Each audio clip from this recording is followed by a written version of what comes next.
నమస్తే, నేను Srinivas. Welcome to Maitri news. ముందుగా హెడ్లైన్స్.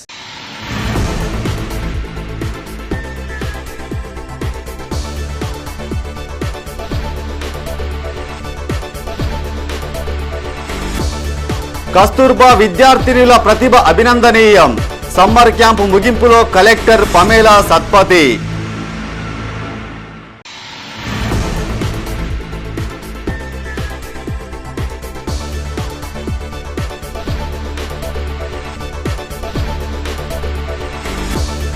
అత్యాధునిక హంగులతో కరీంనగర్ రైల్వే స్టేషన్ వర్చువల్ పద్ధతిలో ప్రారంభించనున్న ప్రధాని మోడీ.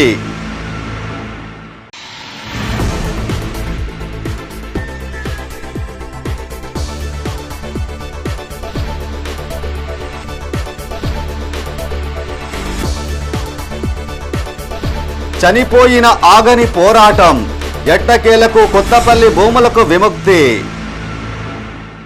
ఇక వార్తల వివరాలు. కస్తూర్బా గాంధీ బాలికల విద్యాలయాల విద్యార్థినులు ప్రదర్శించిన ప్రతిభ అభినందనీయమని జిల్లా కలెక్టర్ పమేలా సత్పతి అన్నారు. సప్తగిరి కాలనీలోని కేజీబీవీలో నిర్వహిస్తున్న వేసవి శిక్షణ శిబిరం ముగింపు కార్యక్రమానికి కలెక్టర్ హాజరయ్యారు. 10వ తరగతి ఇంటర్మీడియట్లో టాపర్లుగా నిలిచిన కేజీబీవీ విద్యార్థినులకు బహుమతులు ప్రదానం చేశారు. కేజీబీవీ విద్యార్థుల యోగా, నృత్యం, ఆర్ట్, క్రాఫ్ట్ను ప్రదర్శనలు ఆకట్టుకున్నాయి. వేసవి శిక్షణ శిబిరంలో భాగంగా జిల్లా వ్యాప్తంగా ఉన్న 14 కస్తూర్బా గాంధీ బాలికల విద్యాలయాల నుండి సుమారు 100 మంది విద్యార్థినులకు శిక్షణ ఇచ్చామని తెలిపారు. Music, dance, painting, computer, spoken English, యోగాలలో శిక్షణ పొందారని చెప్పారు. 15 రోజుల పాటు వీరంతా శిక్షణను సద్వినియోగం చేసుకొని ఆయా రంగాల్లో అద్భుత ఫలితాలు చాటారని పేర్కొన్నారు. భవిష్యత్తులో నిర్వహించే మరిన్ని శిక్షణ కార్యక్రమాలను సద్వినియోగం చేసుకోవాలని సూచించారు. ఈ కార్యక్రమంలో జిల్లా బాలికల అభివృద్ధి అధికారి కృపారాణి, నెహ్రూ యువ కేంద్ర కోఆర్డినేటర్ రాంబాబు పాల్గొన్నారు.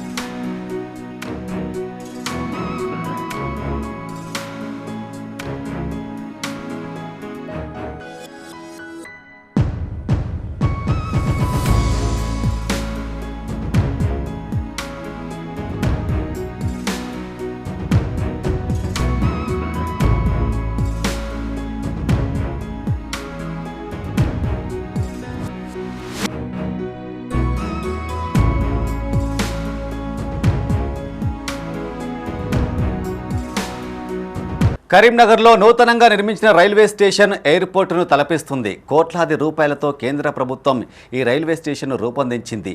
దేశ ప్రధాని నరేంద్ర మోడీ మే 22వ తేదీన వర్చువల్గా దీనిని ప్రారంభించనున్నారు. అత్యాధునిక హంగులతో ఏర్పాటు చేసిన రైల్వే స్టేషన్పై మైత్రి ఛానల్ ప్రత్యేక కథనం ఇప్పుడు చూద్దాం. కరీంనగర్ శివార్లోని తీగలగుట్టపల్లిలో ఏర్పాటు చేసిన రైల్వే స్టేషన్ను ఆధునీకరించారు. దాదాపు 21 నెలల్లో దీన్ని పూర్తి చేశారు. అమృత్ భారత్ స్కీమ్లో భాగంగా సుమారు 33 కోట్ల రూపాయలతో ఇట్టి స్టేషన్ను ఆధునీకరణ పనులు కొనసాగాయి. నూతనంగా escalators, platforms, modern toilets, lift, ramps, garden, waiting hall, booking కౌంటర్లను సరికొత్తగా రూపొందించారు.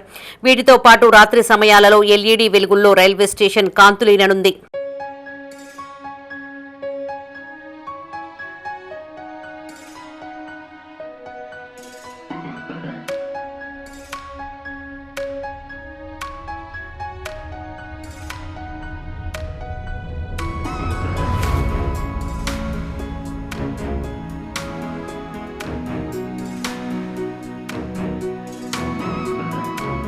కేంద్ర హోంశాఖ సహాయ మంత్రి బండి సంజయ్ చొరవతో కరీంనగర్ రైల్వే స్టేషన్ను సరికొత్తగా రూపొందించారు. ప్రధాని మోడీ మే 22వ తేదీన దేశవ్యాప్తంగా 102 రైల్వే స్టేషన్లను వర్చువల్గా ప్రారంభించబోతున్నారు. ఈ స్టేషన్ ఆధునీకరణ కోసం కేంద్రం 33 కోట్లను ఖర్చు చేసింది. కరీంనగర్తో పాటు వరంగల్, బేగంపేట రైల్వే స్టేషన్లను సైతం మోడీ ప్రారంభించనున్నారు. కరీంనగర్ తిరుపతి రైల్ డైలీ సర్వీస్గా మార్చేందుకు సాధ్యాసాధ్యాలను రైల్వే శాఖ పరిశీలిస్తోంది. ఆధునీకరించినటువంటి స్టేషన్ బిల్డింగ్ రేపు మే 22 నాడు ఇనాగ్రేషన్, ప్రైమ్ మినిస్టర్ గారి వర్చువల్ ఇనాగ్రేషన్ జరుగుతుంది. ఇది తర్వాత ఈ యొక్క మొత్తం బిల్డింగ్ కానీ ఇక్కడ ఉన్నటువంటి సౌకర్యాల యొక్క ఆధునీకరణ కోసము రైల్వే 30 కోట్ల రూపాయలు వెచ్చించి అభివృద్ధి చేయడం జరిగింది. ఇక్కడ ఉన్నటువంటి ఇప్పుడు రైల్వే స్టేషన్లో ఫస్ట్ ఈ కొత్త ఆధునీకరించినటువంటి స్టేషన్ బిల్డింగ్ ఒకటి, తర్వాత foot over bridge, cover over platform, high level platforms, ఈ సర్క్యులేటింగ్ ఏరియా, ఈ ఏరియా అంతా డెవలప్మెంట్ చేయడము, గార్డెనింగ్, గ్రీనరీ యొక్క డెవలప్ చేసినాము, అప్రోచ్ రోడ్డు డెవలప్ చేస్తున్నాము. ఇది మొత్తం కలిపి మొత్తం కూడా 30 కోట్లతోటి ఒక ఎయిర్పోర్ట్ లెవెల్లో ఎంతైతే అది సౌకర్యాలు ఏర్పాటు చేయడం, అటువంటి ఏర్పాటు చేసినాం. తర్వాత టాయిలెట్స్ కూడా లేటెస్ట్ డిజైన్తో టాయిలెట్స్ కూడా డెవలప్ చేయడం జరిగింది. మన కరీంనగర్ రైల్వే స్టేషన్ కేంద్ర ప్రభుత్వం అమృత్ రైల్వే స్టేషన్లో భాగంగా గత 2 సంవత్సరాల కింద 26,60,00,000 రూపాయలతో ఇక్కడ పనులు ప్రారంభించడం జరిగింది. ఈ పనులు ఇప్పుడు మొత్తం పూర్తి అయినవి. ఈ నెల 22వ తేదీ అనగా ఎల్లుండి మన కేంద్ర మంత్రివర్యులు, కేంద్ర హోంశాఖ సహాయ మంత్రివర్యులు బండి సంజయ్ గారు చేతుల మీదుగా ఇక్కడ ప్రారంభోత్సవం జరుగుతున్నది, పునః ప్రారంభోత్సవం జరుగుతుంది రైల్వే స్టేషన్. అక్కడ మన న్యూఢిల్లీ నుంచి వెళ్ళి ప్రధానమంత్రి శ్రీ నరేంద్ర మోడీ వర్చువల్గా ప్రారంభించడం జరుగుతుంది. డ్రగ్స్ నిర్మూలనకు కట్టుదిట్టమైన చర్యలు తీసుకోవాలని జిల్లా కలెక్టర్ పమేలా సత్పతి అన్నారు. నగరంలోని కలెక్టరేట్ కాన్ఫరెన్స్ హాల్లో జిల్లా స్థాయి నార్కో కోఆర్డినేషన్ సెంటర్ కమిటీ సమావేశం నిర్వహించారు. నార్కోటిక్ సంబంధించిన అధికారులతో పలు అంశాలపై చర్చించారు. ఈ సందర్భంగా ఎక్సైజ్ అధికారులు మాదక ద్రవ్యాల నిర్మూలనకు తీసుకున్న చర్యలను గురించి వివరించారు. 252 డ్రగ్స్ అవగాహన కార్యక్రమాల ద్వారా 20,912 మందికి అవగాహన కల్పించామన్నారు. 2022 నుండి ఇప్పటి వరకు 122 కేసులు నమోదు చేశామని, 115 మందిని బైండ్ ఓవర్ చేశామని తెలిపారు. యువత, విద్యార్థులు మత్తు పదార్థాల బారిన పడకుండా చూడాలని కలెక్టర్ సూచించారు. పోలీస్, ఎక్సైజ్ అధికారులు సమన్వయంతో పనిచేస్తూ కరీంనగర్ జిల్లాను డ్రగ్స్ రహిత జిల్లాగా తీర్చిదిద్దాలని తెలిపారు. ఈ కార్యక్రమంలో additional excise superintendent Nageswararao, ACP Madhavi, DWO Saraswathi, Nehru Yuva Kendra కోఆర్డినేటర్లు రాంబాబు, సిఐలు రాము, బాబా, పుల్లయ్య పాల్గొన్నారు.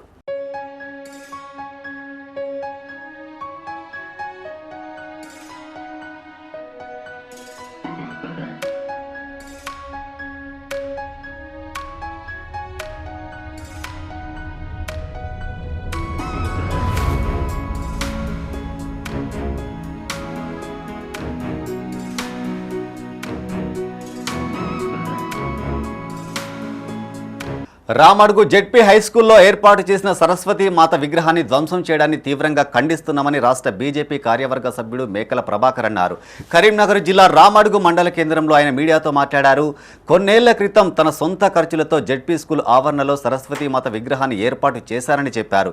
ఇటీవల కొందరు హిందూ వ్యతిరేక శక్తులు ధ్వంసం చేసి విగ్రహ చేతి విరగొట్టారని చెప్పారు. ఈ దుశ్చర్యకు పాల్పడిన వారిని గుర్తించి తక్షణమే శిక్షించాలని కోరారు. సరస్వతి మాత విగ్రహాన్ని తిరిగి మళ్లీ పునర్నిర్మిస్తామని తెలిపారు. ఈ కార్యక్రమంలో మండల శాఖ అధ్యక్షుడు మోడి రవీందర్, జిల్లా కార్యదర్శి ఉప్పు రామకృష్ణ, జిల్లా కార్యవర్గ సభ్యులు బండ తిరుపతి రెడ్డి, మండల ప్రధాన కార్యదర్శి పూరెల శ్రీకాంత్ గౌడ్, బీజేపీ నాయకులు, కార్యకర్తలు తదితరులు పాల్గొన్నారు. ఈరోజు రామడుగు మండల కేంద్రంలో భారతీయ జనతా పార్టీ మండల శాఖ ఆధ్వర్యంలో పాత్రికేయ సమావేశం నిర్వహించడం జరిగింది. ఈ యొక్క పాత్రికేయ సమావేశంలో ముఖ్య ఉద్దేశం ఏంటంటే, గత వారం రోజుల నుంచి హిందువుల వ్యతిరేక చర్యలకు పాల్పడుతున్నటువంటి దుష్టులకు మధ్యలో జరుగుతున్న పోరు, ఇందులో భాగంగానే మొన్న ప్రధానమంత్రి గారి మీద అనుచిత వ్యాఖ్యలు చేసిన వాళ్ళ మీద కేసు పెట్టడం జరిగింది. పోలీసులు దాంట్లో నిమ్మకు నీరెత్తినట్టున్నారు. అదేవిధంగా ఎవరు పట్టించుకోకపోవడంతో ఇక్కడ భారత చట్ట వ్యతిరేకానికి అనేక కార్యక్రమాలు రామడుగు మండలంలో జరుగుతూ ఉన్నాయి. మే 22వ తేదీన హనుమాన్ జయంతి సందర్భంగా కరీంనగర్లో చేపట్టబోయే హిందూ ఏకతా యాత్రను పనులను జిల్లా బీజేపీ అధ్యక్షుడు గంగాడి కృష్ణారెడ్డి పర్యవేక్షించారు. నగరంలోని వైశ్య భవన్లో నాయకులు, కార్యకర్తలకు దిశానిర్దేశం చేశారు. కేంద్ర మంత్రి బండి సంజయ్ కుమార్ ఆధ్వర్యంలో అత్యంత వైభవంగా ఏకతా యాత్ర నిర్వహిస్తున్నామని గంగాడి కృష్ణారెడ్డి అన్నారు. పార్టీలకు అతీతంగా హిందూ బంధువులందరూ హాజరై విజయవంతం చేయాలని పిలుపునిచ్చారు. 13 సంవత్సరాల క్రితం బండి సంజయ్ ఆధ్వర్యంలో ఈ యాత్ర ప్రారంభమైందని గుర్తు చేశారు. ప్రతి ఏటా హనుమాన్ జయంతి రోజున హిందూ ఏకతా యాత్ర చేపట్టే యాత్ర హిందూ ఐక్యతకు దిక్సూచిగా మారిందని పేర్కొన్నారు. వైశ్య భవన్ నుండి ప్రారంభమై నగర కూడళ్ల మీదుగా కొనసాగుతుందని చెప్పారు. ఈ కార్యక్రమంలో మాజీ మేయర్ సునీల్ రావు, కోమల ఆంజనేయులు, మాజీ deputy mayor Guggilapu Ramesh, BJP నాయకులు, కార్యకర్తలు పాల్గొన్నారు. కరీంనగర్లో హిందువుల యొక్క సంఘటిత శక్తిని ప్రదర్శించేందుకోసం, శక్తి ప్రదర్శన చేసేందుకోసం గత అనేక సంవత్సరాలుగా కేంద్ర మంత్రివర్యులు పెద్దలు బండి సంజయ్ కుమార్ గారి నేతృత్వంలో హిందూ ఏకతా యాత్ర హనుమాన్ జయంతి సందర్భంగా నిర్వహిస్తున్న విషయం అందరూ కూడా, కరీంనగర్ జిల్లా ప్రజలందరూ కూడా తెలుసు. ఈ నెల 22న హనుమాన్ జయంతి సందర్భంగా కరీంనగర్లోని వైశ్య భవన్ నుంచి ఒక హిందూ ఏకతాయాత్ర సాయంత్రం 4 గంటలకి నిర్వహించబోతున్నారు. దాని సందర్భంగా ఆ ఏర్పాట్లను పర్యవేక్షించేందుకోసం ఇప్పుడు నాయకులు అందరం కలిసి ఇక్కడ ఏర్పాట్లను పర్యవేక్షించడం జరిగింది. ఈ యొక్క హిందూ ఏకతాయాత్రని ఈ ఎల్లుండి 22వ తారీఖు 4 గంటలకు జరిగేటువంటి ఏకతాయాత్రలో కరీంనగర్ జిల్లా ప్రజలు అందరూ కూడా హిందువులందరూ కూడా సకుటుంబ సమేతంగా వచ్చి ఈ యొక్క హిందూ ఏకతాయాత్రలో పాల్గొని మన యొక్క హిందువుల యొక్క శక్తిని ప్రదర్శించేందుకోసం దీనిలో పాల్గొనాల్సిందిగా కోరుతున్నాం. ఇలా దేశంలో మనందరూ కూడా తెలుసు, మొన్ననే కశ్మీర్లో పహల్గామ్లో కూడా హిందుస్థాన్లోనే హిందువులని ఎవరైతే హిందువులని ఏరుకోరి కూడా ఏ రకంగా మారణకాండ చేసిర్రో ఇలా ఇటువంటి పరిస్థితుల్లో ఇక్కడ హిందువుల యొక్క శక్తిని క్షీణింపజేసేందుకోసం అనేకమైనటువంటి కుట్రలు వంతున్నారు. అర్బన్ బ్యాంకు మాజీ డైరెక్టర్ డి సంపత్ ఆధ్వర్యంలో హనుమాన్ మాలదారులకు కరీంనగర్లోని కుర్మవాడ బాల భక్తాంజనేయ ఆలయంలో ప్రతిరోజు భిక్ష కొనసాగుతుంది. స్వాముల అన్నప్రసాద వితరణ కార్యక్రమం 20వ రోజుకు చేరింది. మైత్రి గ్రూప్ చైర్మన్ కొత్త జైపాల్ రెడ్డి ప్రతిరోజు కూరగాయల దాతగా వ్యవహరిస్తుండగా సింగిరెడ్డి సంపత్ రెడ్డి, మమత కూతుర్లు హన్సిని, లాస్య, ప్రియా తల్లి తిరుపతమ్మలు అన్నదాతగా వ్యవహరించారు. దాతలందరిపై కొండగట్టు ఆంజనేయ స్వామి కృపా కటాక్షాలు ఉండాలని డి సంపత్ ఆకాంక్షించారు. ఆయురారోగ్యాలతో జీవించేలా ఆశీస్సులు అందించాలని కోరారు. ఈ కార్యక్రమంలో డి సంపత్తో పాటు దెయ్యాల లక్ష్మణ్, సంధ్య, అశోక్, అన్నం శ్రీనివాస్, దునుగంటి శ్రీనివాస్, బోనాల అజయ్, పుస్తకాల ప్రవీణ్, గువ్వ మనోజ్, అప్పు రవీందర్ రెడ్డి, ఎం మల్లేశం, జాతరకొండ శ్రీనివాస్, వెంగల శ్రీను, హనుమాన్ స్వాములు తదితరులు పాల్గొన్నారు. జై శ్రీరామ్, జై హనుమాన్. నేటి అన్నదాత గోత్రం మునుగొల్ల సింగిరెడ్డి సంపత్ రెడ్డి, వారి ధర్మపత్ని మమత, అలాగే వారి కూతుర్లు హన్సిని, లాస్యప్రియ, వారి సంతోష్ రెడ్డి గారి తల్లిగారైన సింగిరెడ్డి తిరుపతమ్మ గారు ఈరోజు నేటి అన్నదాతలు. అలాగే వీరిపై ఆ ఆంజనేయ స్వామి కృపా కటాక్షాలు ఉండాలని ఆ దేవుణ్ణి ఆంజనేయ స్వామిని ప్రార్థిస్తున్నాం. పాదయాత్ర చేస్తున్న స్వాముల కొరకు ఏంటంటే ఇప్పుడు ఈ కొండగట్టు వరకు వెళ్ళే వాహనదారులకు మా విన్నపం, మా మనవి, వారికి మా విన్నపం, మా మనవి విన్నవించుకుంటున్నాం. ఎందుకంటే ఈ 2-3 రోజులు కొండగట్టుకు హనుమాన్ స్వాముల పాదయాత్ర జరుగుతుంటుంది కాబట్టి వాహనదారులు ఈ స్వాములను గుర్తించుకుంటూ జర నిమ్మలంగా స్లోగా స్వాములను అబ్జర్వ్ చేసుకుంటూ స్లోగా వెళ్ళాలని, స్వాములకు హనుమాన్ స్వాములకు సహకరించాలని వాహనదారులకు విన్నపం చేసుకుంటున్నాం. జై శ్రీరామ్, జై శ్రీరామ్, జై హనుమాన్. కరీంనగర్ జిల్లా వ్యాప్తంగా ఉత్తమ ప్రతిభ కనబరిచిన విద్యార్థులను తెలంగాణ శ్రీనివాసుల సేవా సంస్థ, ఇంపాక్ట్ క్లబ్ ఇంటర్నేషనల్ సంయుక్త ఆధ్వర్యంలో సన్మాన కార్యక్రమం ఏర్పాటు చేశారు. ప్రతిభకు పట్టాభిషేకం పేరిట రూపొందించిన కార్యక్రమంలో ఉమ్మడి కరీంనగర్ జిల్లాలోని పలు గ్రామాలకు చెందిన విద్యార్థులు హాజరయ్యారు. ముఖ్య అతిథిగా సురేష్, ఆత్మారాం మహారాజ్, అడ్డిగా శ్రీనివాస్ హాజరయ్యారు. సభాధ్యక్షులుగా తెలంగాణ శ్రీనివాసుల సేవా సంస్థ అధ్యక్షులు ఓట్కూరి శ్రీనివాసరెడ్డి వ్యవహరించారు. అనంతరం వారందరికీ ప్రశంసా పత్రంతో పాటు మెడల్ను అందజేసి సన్మానించారు. సుమారు 200 విద్యార్థులతో పాటు తల్లిదండ్రులు, ప్రధానోపాధ్యాయులు పాల్గొన్నారు. ఈ కార్యక్రమంలో ఆర్గనైజింగ్ కార్యకర్త Izzagiri Srinivas, ICI region 9 president Kuthadi Tirupati, మెరుగు నరేష్, రాపెల్లి లింగమూర్తి, పల్లెర్ల శ్రీనివాస్, అప్పల మల్లయ్య, రవి, నందన్ రావు, నార్ల శ్రీనివాస్, పెద్ది శ్రీనివాస్, చొక్కారపు శ్రీనివాస్, అవధూత శ్రీనివాస్, దూస శ్రీనివాస్, గట్టు శ్రీనివాస్ తదితరులు పాల్గొన్నారు. నేటి బాలలే రేపటి పౌరులు. ఈ రేపటి పౌరులు దేశ భవిష్యత్తు కాబట్టి దేశ భవిష్యత్తును దృష్టిలో పెట్టుకుని ఈ యొక్క కాలమాన పరిస్థితులు, మీరు క్రికెట్ అనుకోండి, సినిమాలు అనుకోండి, సెల్ ఫోన్ అనుకోండి, ఇలాంటి విపత్కర పరిస్థితులు ఉన్నటువంటి ఏదైతే కుర్రవాళ్ళు వీళ్ళు ఆ వ్యామోహంలో పడకుండా వాళ్ళ అమ్మా నాన్నని తలుచుకుంటూ, వాళ్ళ కుటుంబాన్ని, ఈ యొక్క దేశ భవిష్యత్తు తలుచుకుంటూ ఎలా ముందుకు వెళ్తే బాగుంటుంది అనే ఒక అద్భుతమైన ఆలోచనతో కరీంనగర్ ప్రేరణ సంస్థ మరియు తెలంగాణ శ్రీనివాసుల సంస్థ సంయుక్తంగా ఈరోజు 10వ తరగతిలో, అంటే ప్రభుత్వ పాఠశాలలో 10వ తరగతిలో ఉమ్మడి కరీంనగర్ జిల్లాలో మండల స్థాయిలో ఉత్తమ ప్రతిభ కనబరిచిన విద్యార్థులకు మరియు వారి ప్రధానోపాధ్యాయులు అలాగే వారి తల్లిదండ్రులకు ఈ సభా సమావేశం ద్వారా వారికి ఒక మంచి ప్రేరణ కలిగే మోటివేషనల్ స్పీకర్ ద్వారా ఒక స్పీచ్ ఇప్పిస్తూ సందేశాన్ని ఇస్తూ, అంటే వారు ఎలా చదువుకోవాలి, ఎలాంటి గ్రూప్ తీసుకోవాలి అనే సందేశాన్ని ఇప్పిస్తూ, అలాగే మన గురుగారు ఆచార్య సురేష్ అర్పరాయ్ గారి ద్వారా ఒక సందేశాన్ని, అలాగే మా అడ్డిగా శ్రీనివాస మిత్రుడే 10వ తరగతి పరీక్షలలో అత్యుత్తమ ప్రతిభను కనబరిచి ఉత్తీర్ణులైనటువంటి అత్యధిక మార్కులు సేకరించినటువంటి ఉమ్మడి కరీంనగర్ జిల్లా విద్యార్థులకు శుభాకాంక్షలు తెలియజేస్తూ వారి ప్రతిభకు పట్టాభిషేకం అనే కార్యక్రమము మనసులో మెదిలి మేము తెలంగాణ శ్రీనివాసుల సేవా సంస్థ ద్వారా మరియు impact club international Gampa Nageswararao సహకారంతో మరియు ఇక్కడ రీజన్ 9 ప్రెసిడెంట్ పుతాడి తిరుపతి గారి సహకారంతో యాంగో టైగర్ ఎన్టీఆర్ పుట్టినరోజు వేడుకలు కరీంనగర్లో ఘనంగా నిర్వహించారు. ఉమ్మడి కరీంనగర్ జిల్లా ఎన్టీఆర్ అభిమాన సంఘ అధ్యక్షుడు గుమ్మడి శ్రీనివాస్ ఆధ్వర్యంలో మదర్ తెరిసా బ్లడ్ బ్యాంకులో రక్తదానం చేశారు. అనంతరం కేక్ కట్ చేసి సంబరాలు జరుపుకున్నారు. వీరబ్రహ్మేంద్ర వృద్ధుల ఆశ్రమంలో వృద్ధులకు అన్నదానం చేశారు. తమ అభిమాన తార జూనియర్ ఎన్టీఆర్ మరిన్ని హిట్ చిత్రాలతో నటిస్తూ సినీ రంగంలో అగ్రభాగాన నిలవాలని ఆకాంక్షించారు. ఆయురారోగ్యాలతో కలకాలం జీవించేలా ఆ భగవంతుడు ఆశీర్వదించాలని కోరుకున్నారు. ఈ కార్యక్రమంలో జిల్లా ప్రధాన కార్యదర్శి బత్తిని దేవేందర్ గౌడ్, పొన్నాల శ్రీనివాస్, నేరెల్ల శ్రీనివాస్, ఖైరీ అశోక్ గౌడ్, మారంపల్లి భాస్కర్, బుర్ర అరుణ్, నరేష్, గణేష్, హరీష్, జూనియర్ ఎన్టీఆర్ అభిమానులు పాల్గొన్నారు. ఈరోజు మా అభిమాన hero young tiger junior NTR గారి జన్మదినం సందర్భంగా స్థానిక మదర్ తెరిసా బ్లడ్ బ్యాంక్లో రక్తదాన కార్యక్రమం మరియు వీరబ్రహ్మేంద్ర స్వామి వృద్ధురాశ్రమంలో అన్నదాన కార్యక్రమం నిర్వహిస్తున్నాం. ఈ కార్యక్రమానికి నాతో పాటు నా అభిమాన సోదరులందరూ కూడా రక్తదానం చేసేందుకు ముందుకొచ్చారు. మా అభిమాన హీరో ఎన్టీఆర్ గారి జన్మదినం ప్రతి సంవత్సరం మేము ఇలాంటి సామాజిక కార్యక్రమాలు చేపడుతూనే ఉన్నాము. మా హీరో గారు నిండు నూరేళ్ళు ఆయురారోగ్యాలతోటి మనశ్శాంతితోటి సుఖ సంతోషాలతోటి ఉండాలని ఆ భగవంతుని ప్రార్థిస్తున్నాను. ముందు ఇంకా మంచి చిత్రాలు నటించి యావత్ సినీ ప్రపంచ అభిమానుల ప్రేక్షకులు అభిమానుల మనసులో సుస్థిర సంపాదించాలని కోరుకుంటున్నాను. మే 27వ తేదీన తలపెట్టిన ఆటో ఆకలి కేకల మహాసభను విజయవంతం చేయాలని నగర బీఆర్ఎస్ అధ్యక్షుడు చల్ల హరిశంకర్ అన్నారు.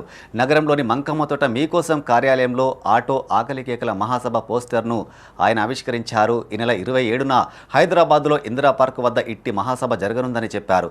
తెలంగాణ రాష్ట్ర ఆటో కార్మికుల మహాసభ ఆటో కార్మికుల సమస్యల పరిష్కారమే లక్ష్యంగా చేపడుతున్న సభకు పెద్ద ఎత్తున హాజరై విజయవంతం చేయాలని పిలుపునిచ్చారు. ఈ కార్యక్రమంలో ఆటో యూనియన్ అధ్యక్షులు మద్దుల రాజేందర్, ఉపాధ్యక్షులు రామ్ గోపాల్ రెడ్డి, సహాయ కార్యదర్శి కొత్తూరి సత్యనారాయణ, బీఆర్ఎస్ పార్టీ 37వ డివిజన్ అధ్యక్షులు ఆర్ఏ రవి గౌడ్, 55వ డివిజన్ బీఆర్ఎస్ పార్టీ అధ్యక్షులు చేతి చంద్రశేఖర్, దాసరి ప్రభాకర్, వర్లకొండ శ్రీనివాస్ గౌడ్, ఆటో డ్రైవర్లు పాల్గొన్నారు. ఆటో కార్మికుల ఐక్యత, ఆటో కార్మికుల ఐక్యత, ఆటో కార్మికుల ఐక్యత, ఆటో సమస్యలను వెంటనే పరిష్కరించాలి, ఆటో సమస్యలను వెంటనే పరిష్కరించాలి, ఆటో సమస్యలను వెంటనే పరిష్కరించాలి. డ్రైవర్ ఆకలికే సభను విజయవంతం చేయాలి, డ్రైవర్ ఆకలికే సభను విజయవంతం చేయాలి. ఆటో కార్మికుల ఐక్యత, ఆటో కార్మికుల ఐక్యత, ఆటో కార్మికుల ఐక్యత, ఆటో సమస్యలను వెంటనే పరిష్కరించాలి, ఆటో సమస్యలను వెంటనే పరిష్కరించాలి, ఆటో సమస్యలను వెంటనే పరిష్కరించాలి. డ్రైవర్ ఆకలికే సభను విజయవంతం చేయాలి, డ్రైవర్ ఆకలికే సభను విజయవంతం చేయాలి. కరీంనగర్లోని అలుగునూరులో గల సెంటర్ ఆఫ్ ఎక్సలెన్స్ కాలేజీలో బాలురను తొలగించే ప్రయత్నం విరమించుకోవాలంటూ కరీంనగర్లో ఎస్ఎఫ్ఐ నాయకులు ఆందోళనకు దిగారు. నగరంలోని కలెక్టరేట్ ఎదుట జిల్లా ఎస్ఎఫ్ఐ ఆధ్వర్యంలో ధర్నా నిర్వహించారు. అలుగునూరులోని సిఓఈ నుండి బాయ్స్ హాస్టల్ను వేరే ప్రాంతానికి తరలించవద్దని కోరారు. విద్యార్థులకు ఉత్తమ విద్యను దూరం చేసే కుట్రను మానుకోవాలని ప్రభుత్వాన్ని హెచ్చరించారు. ఉత్తర తెలంగాణలో బెస్ట్ సెంటర్ ఆఫ్ ఎక్సలెన్స్గా ఈ విద్యాలయం రూపుదిద్దుకుందని చెప్పారు. ఇట్టి చర్య విద్యార్థులను చదువులకు దూరం చేసే కుట్రగా భావిస్తున్నామని చెప్పారు. ఈ కార్యక్రమంలో జిల్లా ఎస్ఎఫ్ఐ అధ్యక్షులు కాంపెల్లి అరవింద్, జిల్లా ఏఐఎస్ఎఫ్ కార్యదర్శి మచ్చ రమేష్, వినయ్ సాగర్, ఎస్ఎఫ్ఐ నాయకులు తదితరులు పాల్గొన్నారు.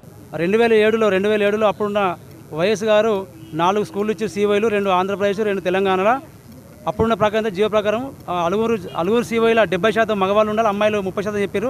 అట్లా వేయకుండా వాళ్ళు 50-50 వేసారు. ఇప్పుడు ఆయనతో లేకుండా 100% అమ్మాయిలు వేయాలని కంకణం చేస్తున్నారండి. ఇది చాలా అన్యాయం జరుగుతుంది. ప్రజాపాలన చెప్తారు, అది పేరుగా చెప్తుండ్రు. పేద పిల్లలకు అన్యాయం అవుతుంది. వెంటనే వాళ్ళు ఏదైతే పెట్టుకున్నారో దాన్ని విరమించుకొని వెంటనే చింతకుంట సిఓని బాయ్స్ కేటాయించి వాళ్లకు అలుగురు సిఓ కేటాయించి కోరుకుంటున్నాం. అంటే ఈరోజు తెలంగాణ రాష్ట్ర వ్యాప్తంగా ఉన్న ఈరోజు విద్యార్థులకు చదువులో దూరం చేసే ప్రయత్నం రాష్ట్ర ప్రభుత్వం చేస్తుంది. ఇక్కడ ఉన్న స్థానిక ఎమ్మెల్యేలు, ఎంపీలు, మంత్రులు వాళ్ళ ప్రయోజనాలు మాత్రమే పనిచేస్తున్నారు తప్ప విద్యార్థుల భవిష్యత్తును ఎండగట్టే ప్రయత్నం తెలంగాణ రాష్ట్రంలో జరుగుతున్నది. ముఖ్యంగా సెంటర్ ఆఫ్ ఎక్సలెన్స్ తెలంగాణ రాష్ట్ర వ్యాప్తంగా సిఇఓలు 34 ఉన్నాయి. ఆ 34కు సంబంధించి 4 ప్రైమ్ బ్రాంచ్లుగా ఉన్నాయి. అది గౌలిదొడ్డి, రంగారెడ్డి జిల్లా గౌలిదొడ్డిలో 2, కరీంనగర్లో 2 ఉన్నాయి. ఏం చెప్తున్నామంటే ఇవి అన్నింటిలో మెరిట్ వచ్చిన విద్యార్థులను తీసుకొచ్చి ఎంపీసీ, బైపీసీ విద్యార్థులకు దేశవ్యాప్తంగా ఎంసెట్, నీట్లో మంచి ర్యాంకులు సృష్టించే విధంగా ఈ విద్యార్థులు పోరాడుతూ చదువుతున్నారు. మరణం నా చివరి చరణం కాదు, మౌనం నా చితాభస్మం కాదు. ప్రోగ్రెసివ్ రైటర్, మన కరీంనగర్ జిల్లాకే చెందిన అభ్యుదయ కవి అలిశెట్టి ప్రభాకర్ రాసిన కవితలోని 2 పంక్తులివి. ఆ కవితలోని ఈ 2 వ్యాఖ్యలు ఇప్పుడు మనం మాట్లాడుకునే మహానుభావుడికి సరిగ్గా సరిపోతాయి. బతికినంతకాలం ప్రజాసేవకే బతికిన మహా మనిషి ఆయన. ప్రజాసేవకి పదవులే అక్కర్లేదు, మంచి మనసుంటే చాలని ప్రాక్టికల్గా నిరూపించిన మానవతావాది అతను. ఆయనెవరో కాదు, లోక్ సత్తా ఉద్యమ సంస్థ జిల్లా బాధ్యులు దివంగత నరేంద్ర శ్రీనివాస్. ఇప్పుడు ఆయన గురించి చర్చ దేనికనుకుంటున్నారా? ఈ స్టోరీ చూడండి, మీకే అర్థమవుతుంది.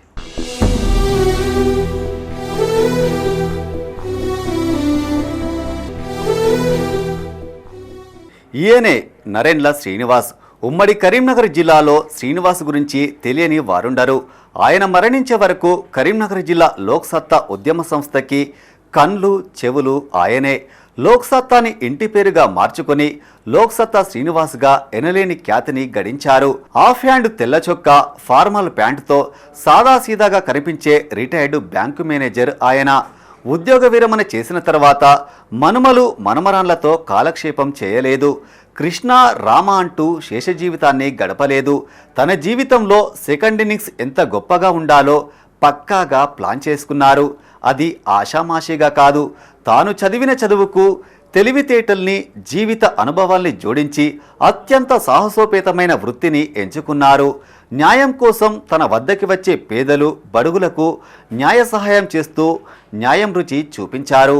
కోర్టులు చట్టాలు పేదోడి కోసం ఎలా పనిచేస్తాయో ప్రాక్టికల్గా నిరూపించారు. ఈ క్రమంలో ఎన్ని ఒత్తిడులు వచ్చినా ఎన్ని బెదిరింపులు వచ్చినా అదరలేదు బెదరలేదాయన. తుది శ్వాస వరకు బలహీనుల పక్షాన పోరాడుతూనే అవినీతి అక్రమార్కుల గుండెల్లో నిద్రపోయిన అమరజీవి లోక్ సత్తా శ్రీనివాస్.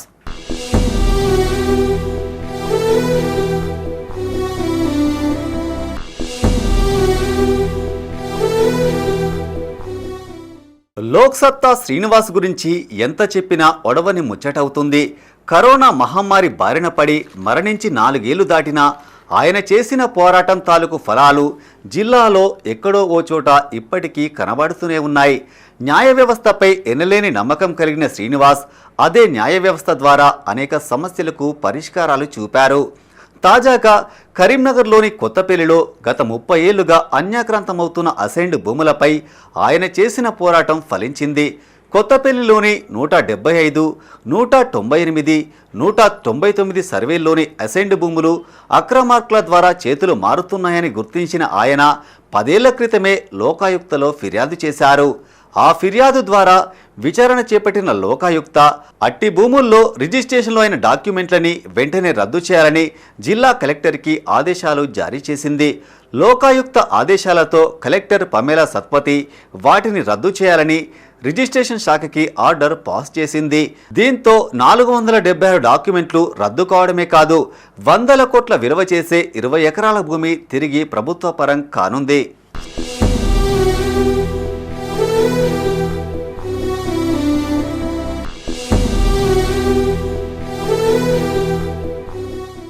ఇదిలా ఉంటే అప్పట్లో తెలంగాణ వ్యాప్తంగా సంచలనం సృష్టించిన మాజీ ఏఎస్ఐ మోహన్ రెడ్డి అక్రమ ఫైనాన్స్ దందాని బయటపెట్టింది కూడా లోక్ సత్తా శ్రీనివాస్ గారే. మోహన్ రెడ్డి బారిన పడి 100 కుటుంబాలు రోడ్డున పడితే వారికి ఊరటనిచ్చింది శ్రీనివాసే. బాధితులందరినీ ఒక చోట చేర్చి వారికి ఎప్పటికప్పుడు న్యాయ సలహాలందిస్తూ మోహన్ రెడ్డిని కోర్టు మెట్లెక్కించారు. తిరుగులేని సాక్ష్యాలను సంపాదించి మోహన్ రెడ్డిని బొక్కలో వేయించడమే కాదు, జైల్లో చిప్పకుడు తినిపించారు.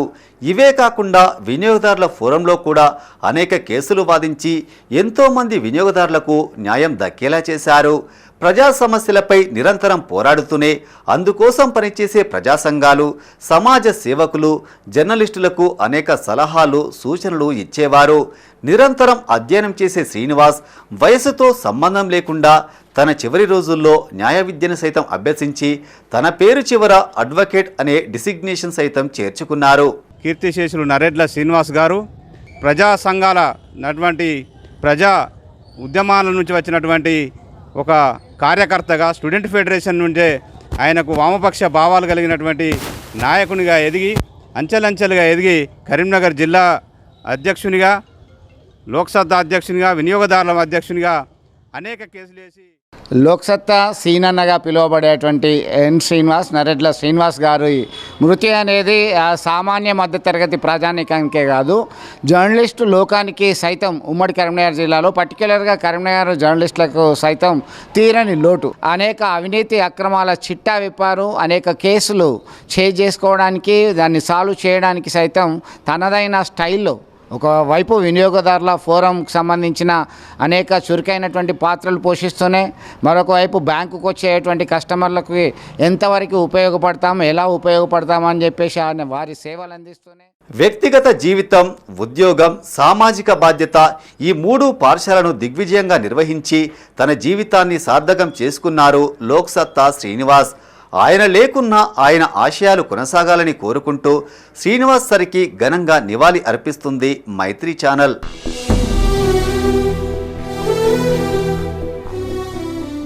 విద్యా హక్కు చట్టాన్ని ప్రభుత్వం తక్షణమే అమలు చేయాలని రాష్ట్ర ఏఐఎస్ఎఫ్ అధ్యక్షుడు కసిరెడ్డి మణికంఠరెడ్డి అన్నారు. నగరంలోని జిల్లా ఏఐఎస్ఎఫ్ కార్యాలయంలో ఆయన మీడియాతో మాట్లాడారు.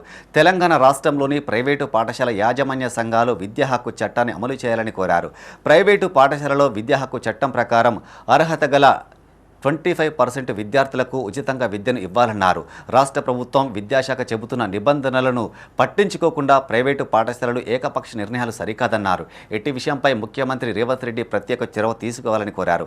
ఆయా ప్రైవేటు విద్యా సంస్థలు విద్యాశాఖ నిబంధనలు పాటించడం లేదని మండిపడ్డారు. ఇష్టారాజ్యంగా ఫీజుల దోపిడీ చేస్తున్నారని, వెంటనే చర్యలు తీసుకోవాలని డిమాండ్ చేశారు. తెలంగాణ రాష్ట్రంలోని ప్రైవేట్ పాఠశాలలు ట్రస్మా వారు తాము విద్యా చట్టాన్ని అమలు చేయం, ప్రైవేట్ పాఠశాలలో 20% ఫ్రీ సీట్లు ఇవ్వమని నిన్న ప్రకటించడం విడ్డూరం. ప్రతి ప్రైవేట్ పాఠశాల విద్యా చట్టాన్ని అమలు చేయాల్సిందే. ప్రతి ప్రైవేట్ పాఠశాల విద్యా చట్ట ప్రకారం 20% సీట్లు ఇవ్వాల్సిందే. కానీ రాష్ట్రంలో ప్రైవేట్ పాఠశాలలో తాము అమలు చేయం, తాము సీట్లు ఇవ్వమని ఏకపక్షంగా ప్రకటించడం సిగ్గుచేటు. ఇప్పటికే ప్రైవేట్ పాఠశాలలు తెలంగాణ రాష్ట్రంలో విద్యా వ్యాపారం చేస్తూ అనేక రకాల ఫీజులతో లక్షలాది రూపాయల ఫీజులు దోపిడీ చేస్తూ విద్యార్థులు వారి రక్తం తాగుతున్నటువంటి ప్రైవేట్ పాఠశాలలో 20 సీట్లు ఇవ్వం, విద్యాశాఖ నిబంధనలు పాటించమన్నట్టు బహిరంగ ప్రకటించడం అంటే ఇప్పటివరకు కూడా ఏ ఒక్క పాఠశాల విద్యాశాఖ నిబంధనలు పట్టించడం లేదు. విద్యాశాఖ చట్టాలు చుట్టాలుగా మారుస్తున్నటువంటి వైనం తెలంగాణ రాష్ట్రంలో ఉంది. రాష్ట్రంలో కాంగ్రెస్ పార్టీ అధికారుల నేపథ్యంలో విద్యాశాఖ సీఎం రేవంత్ రెడ్డి గారు ఉన్న సందర్భంగా రేవంత్ రెడ్డి గారు రాష్ట్రంలో ప్రతి ప్రైవేట్ పాఠశాలలో విద్యా చట్టం కఠినంగా అమలు చేసేలా ప్రతి ప్రైవేట్ పాఠశాలలో 20% ఫ్రీ సీట్లు పేదవారికి ఇచ్చే విధంగా ప్రతి ప్రైవేట్ పాఠశాలపై కఠినంగా ఈ యొక్క చట్టాన్ని అమలు చేసే చర్యలు తీసుకోవాలి. ఒక్క పాఠశాల కూడా విద్యా చట్టం అమలు చేయకుండా 20% ఫ్రీ సీట్లు ఇవ్వకపోతే ఆ పాఠశాలను సీజ్ చేయించే విధంగా చర్యలు తీసుకోవాలని చెప్పి ఏఐఎస్ఎఫ్ డిమాండ్ చేస్తా ఉన్నాం. ప్రైవేట్ పాఠశాలలో ఫీజుల నియంత్రణ చట్టాన్ని కూడా ప్రతి పాఠశాల అమలు చేసే విధంగా ఇలా అడ్మిషన్ ఫీజుల పేరు మీద, బుక్ల ఫీజు పేరు మీద, యూనిఫామ్ ఫీజు పేరు మీద, టై బెల్ట్ పేరు మీద, డైరీ పేరు మీద. జిల్లా అంబేద్కర్ యువజన సంఘ అధ్యక్షుడిగా దుబ్బాసి హరీష్ను ఎంపిక చేశారు. కరీంనగర్లోని జిల్లా అంబేద్కర్ యువజన సంఘం కార్యాలయంలో పలువురు నాయకులతో కలిసి ఆయన మీడియాతో మాట్లాడారు. చామన్నపల్లిలో జరిగిన ముఖ్య కార్యకర్తల సమావేశంలో గజ్జల కాంతం సమక్షంలో ఎంపిక కావడం సంతోషంగా ఉందని చెప్పారు. ఏకగ్రీవంగా ఎంపిక చేసిన సంఘ సభ్యులకు ప్రత్యేక ధన్యవాదాలు తెలియజేశారు. తన ఎంపికకు సహకరించిన ప్రతి ఒక్కరికి కృతజ్ఞతలు తెలిపారు. సంఘ అభివృద్ధికి అహర్నిశలు కృషి చేస్తారని హామీ ఇచ్చారు. ఈ కార్యక్రమంలో గజ్జల ఆనందరావు, రాష్ట్ర ప్రధాన కార్యదర్శి సుద్దాల లక్ష్మణ్, రాష్ట్ర కార్యదర్శులు గోస్కి శంకర్, జిల్లా అధ్యక్షులు క్యాదాసి ప్రభాకర్, జిల్లా మహిళా అధ్యక్షురాలు కోండ్ర స్వరూప, ప్రధాన కార్యదర్శి మైసవి మనోహర్, మానాల నారాయణ, ఎర్రోల ప్రశాంత్ నాయకులు పాల్గొన్నారు. నాకు నియోజకవర్గ అధ్యక్షులు పదవి ఇచ్చినందుకు నాకు సహకరించిన పెద్దలు రాష్ట్ర నాయకులు గజ్జల ఆనందరావు గారు, రాష్ట్ర పెద్దలు సుద్దాల లక్ష్మయ్య గారు, రాష్ట్ర పెద్దలు గోష్కి శంకర్ గారు, జిల్లా అధ్యక్షులు క్యాదాసి ప్రభాకర్ గారు, మహిళా అధ్యక్షురాలు కోండ్ర స్వరూప గారు, ఎర్రోల ప్రశాంత్ గారు, తప్పట్ల అంజయ్య గారు, నారాయణ గారు, అందరికీ నా ప్రత్యేక ధన్యవాదములు. నాపై పెట్టిన ఈ బాధ్యతను టౌన్లో మరియు 2 మండలాల్లో నియోజకవర్గ అధ్యక్షునిగా ఎంచుకున్నందుకు, మన కులాన్ని మరింత బలోపేతం చేసి మాదిగ సామాజిక వర్గంలో యువతను అంబేద్కరిజంను మరింత ప్రోత్సహించి అందరికీ అందుబాటులో ఉండి అందరికీ మరింత నా తరపున నేను చేయవలసిన సేవలన్నీ చేస్తానని కోరుకుంటూ అంబేద్కర్ సంఘం బలోపేతానికి కృషి చేయాలని చెప్పి మరి యువకుడు, ఉత్సాహవంతుడు, మరి కరీంనగర్ రూరల్ మండలం చెర్లపుత్కూరు గ్రామానికి చెందినటువంటి దుబ్బాసి హరీష్ గారిని మొన్న జరిగినటువంటి మండల ముఖ్య కార్యకర్తల సమావేశంలో గౌరవనీయులు పెద్దలు రాష్ట్ర అధ్యక్షులు గజల కాంతం గారు ఈ దుబ్బాసి హరీష్ గారిని కరీంనగర్ నియోజకవర్గం అధ్యక్షులుగా నియమించారు. ఏకగ్రీవంగా ఎన్నిక చేయడం జరిగింది. మరియు ఆ ఎన్నిక సందర్భంగా హరీష్ గారికి ఈరోజు ఉత్తర్వులు జారీ చేయడం జరిగింది. జగిత్యాల జిల్లా కొడిమేల మండలం కేంద్రంలో శ్రీ లక్ష్మీ వెంకటేశ్వర స్వామి దేవస్థానంలో స్వామివారి శ్రవణ నక్షత్రం సందర్భంగా ప్రత్యేక పూజలు నిర్వహించారు. ఆలయ ప్రాంగణంలో గోపూజ, పల్లకి సేవలతో పాటు భజనలు చేశారు. అనంతరం భక్తులకు అన్నప్రసాద వితరణ చేపట్టారు. ఈ కార్యక్రమంలో ఆలయ అర్చకుడు నాగరాజు రమేష్, ఆలయ కమిటీ ప్రతినిధులు, భజన మండలి సభ్యులు, హనుమాన్ స్వాములు, భక్తులు పాల్గొన్నారు.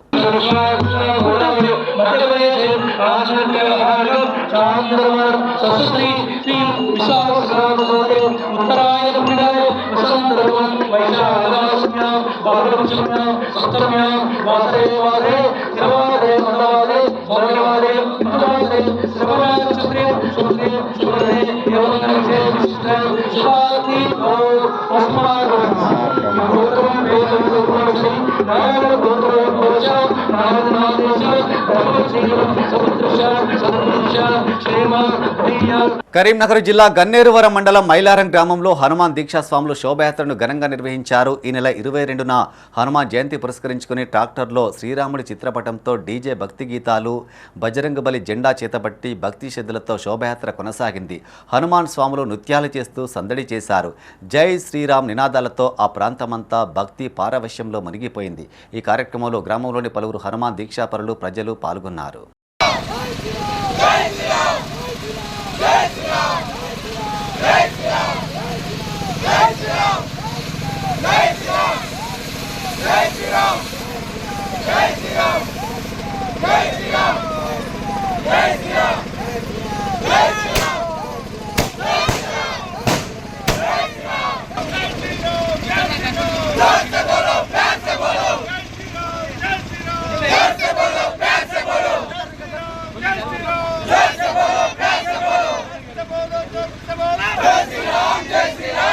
ఇవి ఈ బులెటిన్ విశేషాలు. మరింత తాజా సమాచారం కోసం చూస్తూనే ఉండండి మైత్రి న్యూస్.